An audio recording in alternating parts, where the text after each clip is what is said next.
नमस्कार, मैं हूं शरद द्विवेदी और हमारा आज का मुद्दा है गवर्नेंस में नवाचार, नया मॉडल, नया विचार।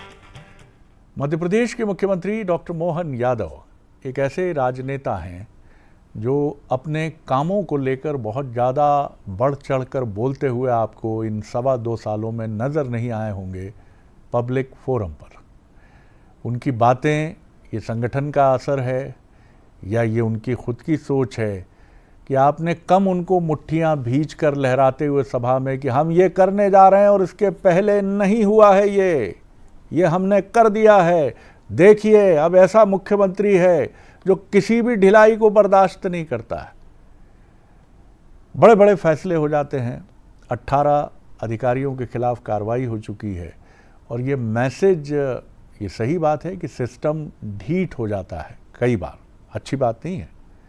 और इस ढीठ सिस्टम को अनुशासन रूपी इंजेक्शन लगाने के बाद भी दवा का असर एकदम इंस्टेंट नज़र नहीं आता। It will take time. अजीब लगता है कई बार, इतने बड़े बड़े फैसले हो गए लेकिन उसके बाद भी अभी टाइम लगेगा भाई साहब। लेकिन ये दवा जब पैर की शिराओं से लेकर मस्तिष्क की नसों तक दौड़ पड़ेगी ना, तो असर भी दिखेगा। और जिस तरह से उन्होंने मध्य प्रदेश के छोटे छोटे हिस्सों में योजना बनाई और उसे इम्प्लीमेंट किया कि हम इन्वेस्टर्स मीट का मतलब खजुराहो, इंदौर नहीं है। इन्वेस्टर मीट का मतलब है कि आपको बुंदेलखंड जाना है तो सागर में करना पड़ेगा। मंडला डिंडोरी भी ले जाइए, भले ही वो ट्राइबल ब्लॉक है, हो सकता है वहाँ के लिए कुछ नवाचारी प्रयोग हो। ये सोच बताती है कि उनके पास एक प्लान है। लेकिन फिर हमने कहा कि इस सिस्टम में 5 साल इस पूरी व्यवस्था में आप चीज़ों को समझते हैं, ये समझते हैं कि किन चीज़ों के कैसे नतीजे आएंगे और ये तैयारी होनी चाहिए कि हमें वक्त देना चाहिए। कई बार हम चाहे पक्ष हो चाहे विपक्ष हो, हम बड़ी जल्दी नतीजे पे पहुंचते हैं। नेता प्रतिपक्ष क्या कर रहे हैं, प्रदेश कांग्रेस अध्यक्ष या जो भी विपक्ष का नेता है जो संभाल रहा है विपक्ष में प्रदेश के मुखिया की कमान, वो क्या कर रहे हैं? नहीं, समय मिलना चाहिए। जैसे आप मुख्यमंत्री की बात कर रहे हैं वैसे जीतू पटवारी और उमंग सिंगार के लिए भी वो उतना ही एप्लीकेबल है। तो आज इसी विषय पर आप समझ गए होंगे कि हमारी डिबेट है और संयोग से मुख्यमंत्री डॉक्टर मोहन यादव का जन्मदिन भी है, उनको शुभकामनाएं मंसल न्यूज़ की तरफ से। सबसे पहले देखिए हमारी ये रिपोर्ट और उसके बाद डिबेट। मध्य प्रदेश यानी बीजेपी की प्रयोग भूमि, जहां पार्टी ने संगठन से लेकर सत्ता तक नए प्रयोग किए हैं और ज्यादातर प्रयोग न केवल सफल रहे बल्कि आगे चलकर दूसरे प्रदेशों के लिए एक मॉडल भी बने। 2.25 साल पहले जब बीजेपी ने प्रदेश की बागडोर डॉक्टर मोहन यादव को सौंपी, तब उसे बड़ा प्रयोग माना गया। शिवराज सिंह चौहान ने लगभग 2 दशकों तक जिस तरह से प्रदेश में लोकप्रियता कमाई थी, पार्टी के लिए ये फैसला इतना आसान नहीं था। चुनौतियां भरपूर थी, लेकिन उन चैलेंजेस का जिस तरह से सामना किया गया, उससे देश में गवर्नेंस और विकास का एक बिल्कुल नया मॉडल उभर कर आया। गुड गवर्नेंस के प्लेटफॉर्म पर परंपरा और नवाचार एक साथ मजबूती से खड़े हुए और कुछ लोग इसे विकास का मोहन मॉडल कह रहे हैं।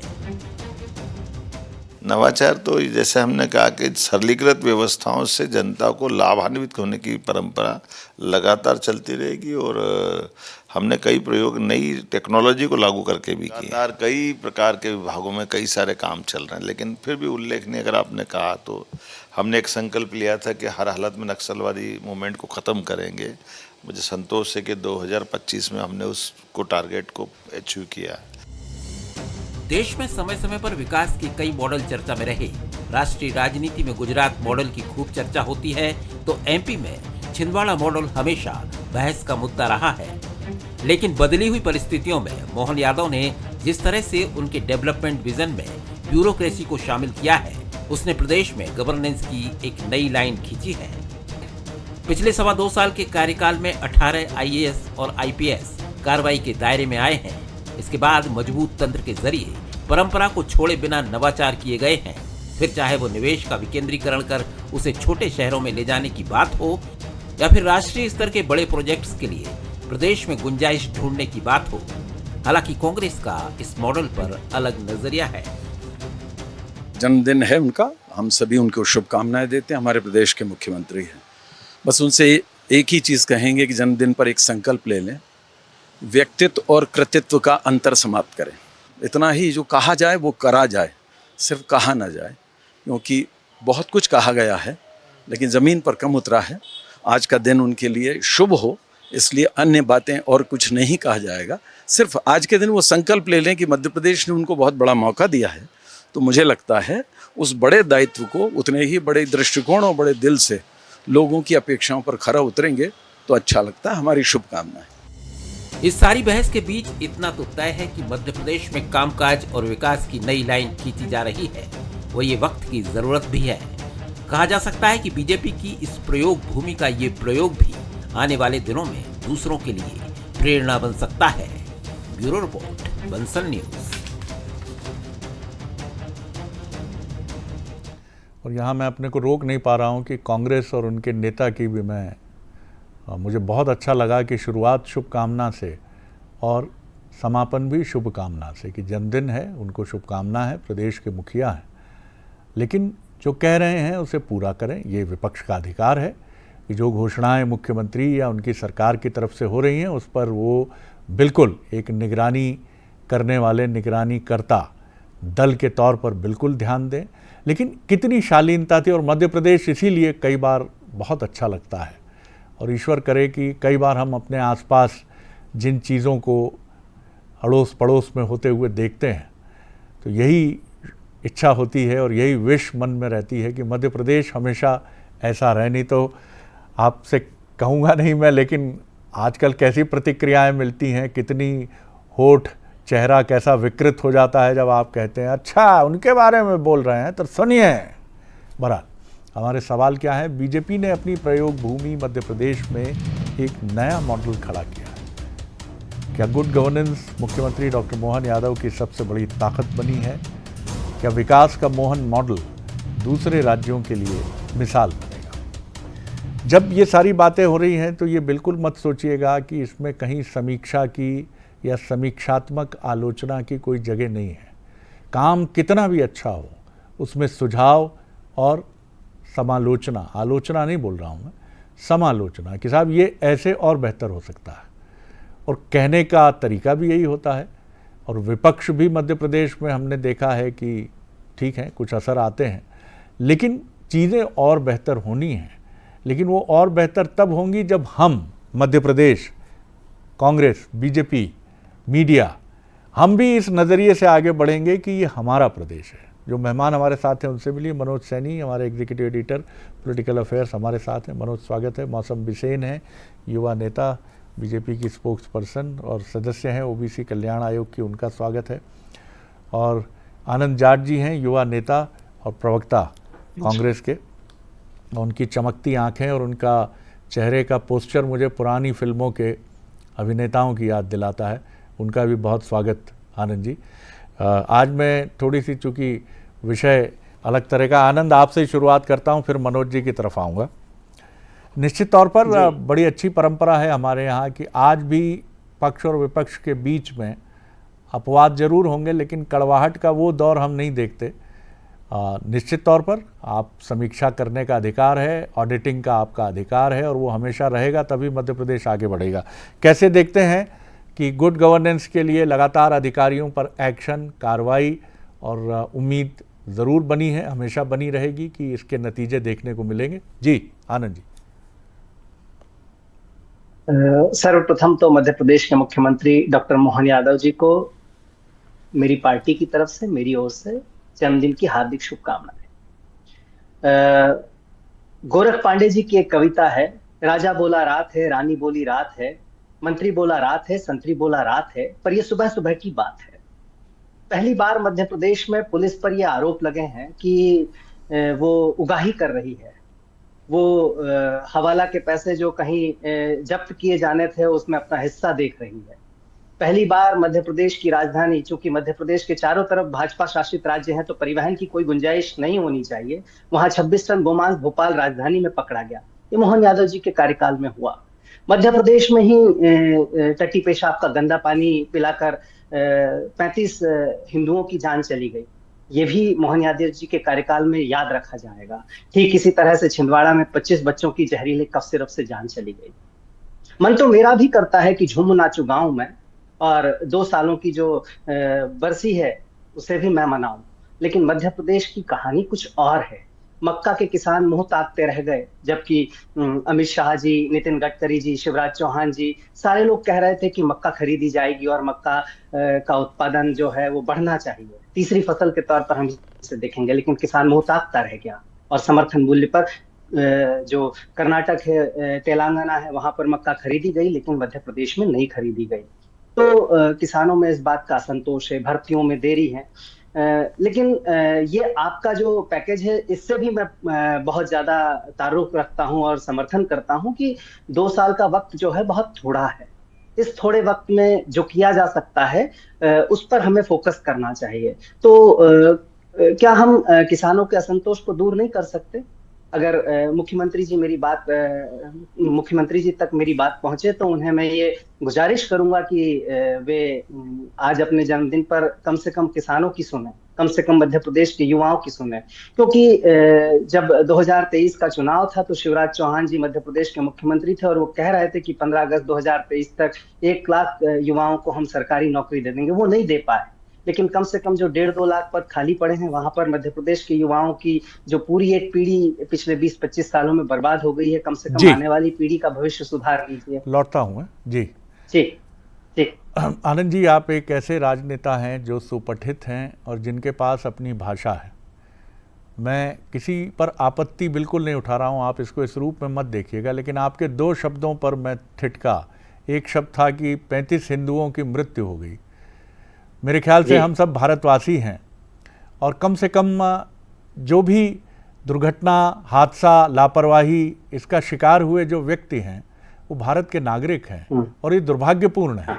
तो हिंदू मुसलमान में ना बांटे। और दूसरा, हाँ, ये सही है कि मैं कुछ कहना चाहता हूँ, मेरी पूरी बात हो जाए। दूसरी शब्द पर भी मैं ठिठका शब्द प्रयोग कर रहा हूँ। दूसरा शब्द ये था, किसी के यहाँ विवाह है तो मैं उसको बरसी अगर कहूँगा तो ये शब्द अजीब सा है।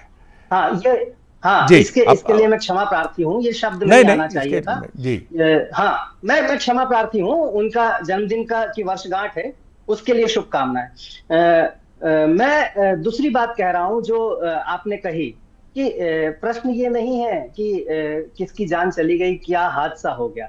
हादसे के बाद जो जिम्मेदारी तय होनी थी ना, वो नहीं हुई, इसलिए हम गुड गवर्नेंस की बात करेंगे तो बिल्कुल करेंगे, आपको करना ही चाहिए। केवल इतनी सी बात। जी जी जी। मौसम जी, आपकी टिप्पणी, फिर मनोज जी की तरफ समग्रता से मैं कमेंट लेने के लिए बढ़ूंगा। जी मौसम जी। देखिए, आज का जो विषय है ये सही है। अगर हम विषय से बात करें कि भारतीय जनता पार्टी में अनेक ऐसे उदाहरण हमारे सामने हैं जिसने साबित किए हैं कि एक कार्यकर्ता जो संघ की पाठशाला से तपकर उनके संस्कारों से पोषित होकर आगे बढ़ता है और जहां विचार काम करता है तो परिणाम दिखते हैं। जिस दिन डॉक्टर मोहन यादव जी की शपथ माननीय मुख्यमंत्री के रूप में हुई थी, सभी को ऐसा लगा था, लेकिन इसमें भी कहीं संशय नहीं है कि जिस गति से उन्होंने राज्य को संभालने का काम किया, प्रशासनिक कसावट के साथ जनता के प्रति जवाबदेही को तय करने का काम, और वही संगठनात्मक तरीके से भी सत्ता और संगठन का समन्वय हो, ब्यूरोक्रेसी और पूरे सरकार की जवाबदेही जनता के प्रति हो, इसको लेकर सतत वो प्रयत्नशील है। ये सही है कि एक व्यक्ति सारी चीजें पूरी नहीं कर सकता। अगर हम परिवार में है, घर का मुखिया भी 5 सदस्य है तो पूरा 100% सेटिस्फाई नहीं कर सकते। जब हम सेवा के क्षेत्र में काम करते हैं, जिम्मेदारी के साथ करते हैं, जब इतना बड़ा प्रदेश होता है, कुछ घटनाएं होती है, लेकिन ऐसा नहीं है कि कांग्रेस के समय घटनाएं नहीं हुई। अभी आनंद जाट जी कह रहे थे, जब भोपाल गैस का अनाज भी कोई नहीं भूला है, और इसीलिए कोई भी सरकार हो वो कहीं नहीं चाहती कि जानबूझ के घटनाक्रम हो, लेकिन हर बार हर चीज को इस नजरिए से जोड़ देना और उसकी नेगेटिविटी में जाना, मैं समझती हूँ गलत। जब से डॉक्टर मोहन यादव जी ने कमान संभाली है, जिस प्रकार से निवेश को लेकर उन्होंने नया नवाचार की रीजनल कॉन्क्लेव और उसके साथ साथ बड़े तरीके से उन्होंने प्रयास किया है कि यहाँ पर उद्योग स्थापित हो, जिससे रोजगार के अवसर हो, हमारे युवा आगे बढ़े, और औद्योगिक क्रांति के रूप में मध्य प्रदेश हो। और ये उन्होंने कहा कि पिछला वर्ष उन्होंने औद्योगिक डेवलपमेंट के लिए किया, और अभी जो वर्ष 2026 है इसको कृषक कल्याण वर्ष के रूप में संकल्प लेते हुए बड़ा बजट और विभिन्न विभागों को जोड़ने का काम किया है। तो ये बात सही है कि लगातार माननीय मुख्यमंत्री जी अपनी कार्य योजनाओं, अपने विजन के साथ ये प्रयासरत है कि सतत हर क्षेत्र में चीजें अच्छी हो और मध्य प्रदेश एक अपने आप में सुशासन के साथ जनता के प्रति जवाबदेही हो। और ये नहीं है कि भारतीय जनता पार्टी के विषय में कि सिर्फ मध्य प्रदेश की बात, आप देखिए दिल्ली जैसा भारतवर्ष की राजधानी, वहां पर आदरणीय रेखा गुप्ता जी मुख्यमंत्री और बड़ी सफलतापूर्वक उसका संचालन कर रही है। हमारे संगठन में देखिए आज 1980 की बनी भारतीय जनता पार्टी, नितिन नवीन जी जैसे युवा के हाथ में राष्ट्रीय अध्यक्ष की कमान है। तो ये इस बात को साबित करता है कि जहां विचार हो और जहां हमारे पूरे नेताओं का मार्गदर्शन हो, तो प्रत्येक भारतीय जनता पार्टी का कार्यकर्ता अपनी सक्षमता के साथ अच्छे से अच्छा प्रयास करके परिणाम देता है। जी, लेकिन एक समय भी बड़ा फैक्टर है, और आप वो आनंद जी की उस सदाशयी टिप्पणी को आप भी ध्यान में रखिए, जहां उन्होंने कहा कि मैं जो रिपोर्ट हमने दिखाई उससे सहमत हैं कि समय कम है। ये मैं उनको इसके लिए बिल्कुल याद करना चाहूँगा। और ये इसलिए भी कि दिग्विजय सिंह जी का पहला टर्म जब था 93 से 98 में पत्रकारिता में नहीं आया था, लेकिन मैंने अपने वरिष्ठ जनों से सुना कि उस समय यही सुना जाता था कि दिग्विजय सिंह जी जम पाएंगे कि नहीं जम पाएंगे। हाँ, जब शिवराज जी का पहला टर्म था, मैं पत्रकारिता में आ चुका था, तब भी मैंने इस तरह की टिप्पणियां समीक्षकों और मीडिया के सर्टेन सेक्शंस में सुनी। ये बातें उठती हैं जब भी कोई नया खिलाड़ी आता। बोल लीजिए मौसम जी, फिर मैं अपनी बात पूरी करता हूं। जी, एक बात और मैं जोड़ना चाहूंगी, ये इससे बड़ी उपलब्धि क्या, मैं मध्य प्रदेश के बालाघाट जिले से आती हूँ जो नक्सल प्रभावित जिला था। इन्हीं की सरकार, इन्हीं के मुख्यमंत्री दिग्विजय सिंह और इन्हीं के परिवहन मंत्री स्वर्गीय लिखीराम कावरे जी की जिस बेरहमी से नक्सलवादियों ने हत्या कर दी थी, वो दर्द और दंश को आज भी समाज और बालाघाट नहीं भूला है। लेकिन आपने ये एक बात कही मौसम जी, बड़ी गंभीर बात आपने कही कि कोई सरकार ये नहीं चाहती है कि ये सब जानबूझकर हो। कुछ घटनाओं पर नक्सलवाद को खत्म करने का काम नहीं, बिल्कुल ठीक है, लेकिन आप देखिए ना कि ये घटना, बड़ी उपलब्धि है। हाँ, ये घटना 1998 के आसपास की है जहां तक मुझे ध्यान है। 99 दिसंबर, हाँ, 99 दिसंबर। और अभी हम जाकर ये बात कर रहे हैं, कई सरकारें आई गई और अब नक्सलवाद की और निश्चित तौर पर इसमें केंद्र सरकार और उनके केंद्रीय गृह मंत्री अमित शाह को श्रेय देने से पीछे नहीं हटना चाहिए कि उन्होंने एक मिशन मोड बनाया कि हमें ये करना है, और मध्य प्रदेश में कंट्रीब्यूशन हुआ। लेकिन हर सरकार ये चाहती है, ये बात हम बार बार इस फोरम पर कहते हैं कि आप चुनाव हारने के लिए और जनता की कसौटी पर हारने के लिए नहीं आते हैं सरकार में। आप वो इच्छाएं पूरी करने, कुछ त्रुटियां होती हैं, गलतियां होती हैं जिनसे हम सीखते हैं, सब सीखते हैं। हम व्यक्तिगत जीवन में सीखते हैं और अगर सरकार में है तो सरकारें सीखती हैं। मनोज, एक मुकम्मल टिप्पणी, एक अलग शैली है। मोहन जी अपने समकालीन मुख्यमंत्रियों में या अपने पूर्ववर्ती मुख्यमंत्रियों में किसी की भी पार्टी में हो, वो उनसे अलग हैं। आप भले ही अभी आप उनका जजमेंट ऐसे नहीं करें कि वो कितने सफल हो गए हैं या कितने सफल नहीं हुए हैं, इसमें मत उलझिए, लेकिन वो अलग हैं। यानी वो अपनी मौलिक शैली के साथ आगे जाना चाहते हैं। वो ये छाप लेकर आगे नहीं बढ़ना चाहते कि मैं उनके जैसा हूँ, मैं उनके जैसा हूँ। और फैसले लेने में वो कड़क मुख्यमंत्री है। जी शरद जी, एक तो भारतीय जनता पार्टी को इसके लिए बधाई देना चाहिए। बधाई इसलिए नहीं कि उन्होंने डॉक्टर मोहन यादव का चयन किया, बधाई इसलिए कि उनका चयन का आधार कितना अलग होता है। एक ऐसा प्रदेश जहां से लगातार भारतीय जनता पार्टी को बहुमत मिलता रहा, सरकारें, यहाँ की जनता भारतीय जनता पार्टी पर विश्वास करती रही, लेकिन उस विश्वास के बीच में एक नया चेहरा लाकर खड़ा करना, तो मुझे लगता है बहुत कुछ देखा होगा डॉक्टर मोहन यादव के भीतर। और हमने तो बड़े नज़दीक से उनको देखा। नवाचार, नया मॉडल, नया विचार हमारा सब्जेक्ट है, आज का मुद्दा है, तो वो उस पर काम करने के आदी है। आदी इसलिए कि वो नए प्रयोग, नवाचार, इन पर बहुत काम करते हैं। क्योंकि उज्जैन विकास प्राधिकरण के जब वो अध्यक्ष थे, तो अध्यक्ष बने, तो अध्यक्ष बनते के साथ उन्होंने अपने पैर फैलाए, पंख लगाए उज्जैन को। पंख इसलिए लगाए कि बहुत दूर कहीं सिप्रा बिहार बनाया, बहुत दूर कहीं त्रिवेणी बिहार बनाया, तो लोग ये कह रहे थे यहाँ कौन आएगा, यहाँ कौन आकर बसेगा। तो उन्होंने बहुत दूर रोडें बनाई। जैसे ही जब उसका फैलाव हुआ उज्जैन का, तो लोगों ने देखा उज्जैन तो बहुत बड़ा हो गया। फिर उसके बाद सिंहस्थ जैसा मौका मिलता है एक बड़ा, निश्चित रूप से वो नगरी को, उज्जैन की नगरी को तो बहुत विकास होता है। लेकिन उस समय उनकी कल्पना ये कह रही थी कि वो बड़ा तेज आगे बढ़ना चाहते हैं। और अब मौका जैसे ही उनको मध्य प्रदेश की मुख्यमंत्री बनने का मिला, तो आप देखिए नक्सलाइट की जो बात कर रहे थे, लाल सलाम को आखिरी सलाम करने वाला मध्य प्रदेश है। कृषि कल्याण वर्ष के रूप में यदि मध्य प्रदेश के मुख्यमंत्री डॉक्टर मोहन यादव मना रहे हैं, तो उसके पीछे भी वजह यही है कि वो किसान को आत्मनिर्भर करना चाहते। जिस बिजली की बात वो कर रहे थे, जिस बिजली को लेकर वो पंप देना चाहते, वो चाहते कि बिजली आपको कहीं से लेना ना पड़े, आप खुद बिजली तैयार करिए और उसका उपयोग आप करिए। ये नवाचार है। उन्होंने ये भी कहा कि हम निवेश ऐसा नहीं लाना चाहते, जिसका जिक्र आपने भी कहा, निवेश ऐसा लाना चाहते हैं जो छोटी छोटी जगह हो, लघु उद्योग की तरफ ध्यान दिया।